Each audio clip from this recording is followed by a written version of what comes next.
Naalala niyo pa ba ang mga PCOS machine na mukhang basurahan?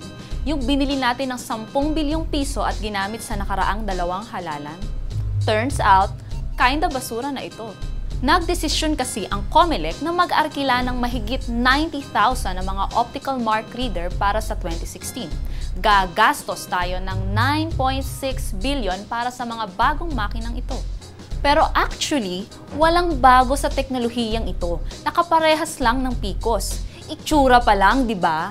Pareho din ang kumpanyang nakakuha ng kontrata, ang Smartmatic. Paanong Smartmatic ulit? Sa dinami-dami ng problema sa defective PCOS machines at aligasyon ng electronic cheating, marami nga ang nagsasabi na dapat na silang iban. Pero tila paborito sila ng COMELEC. Sa isang midnight deal noong Enero, inaward ng COMELEC sa Smartmatic ang pag-aayos ng mga sirang PCOS machine. Very risky kung bibigay namin sa iba. Kasi ang manufacture nitong makinang ito is Smartmatic. So sila makakakita kung ano makikita nila mga defective tsaka anong dapat i-repair. Ibinasura ng Korte Suprema ang kontrata dahil hindi ito dumaan sa public bidding dahil na rin sa questionableng mga hakbang ng COMELEC, nag-fail ang sumunod na mga public bidding para sa pag-aayos ng mga PCOS. At kapag nag-fail ang dalawang public bidding, pwede na ang negotiated contract na pinasok ngayon ng COMELEC at Smartmatic. How convenient, di ba?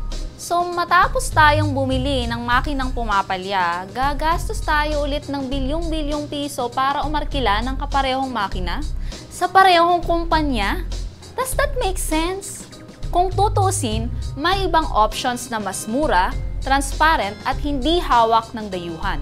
Nakapag-develop na ang mga Pilipinong siyentista ng isang fully automated election system na inendorso ng IT experts, dating COMELEC Commissioner at maging ni Ate Guy. Kung kinonsider man lang ito ng COMELEC, edi sana mas may kumpiyansa tayo na ang 2016 elections ay walang himala.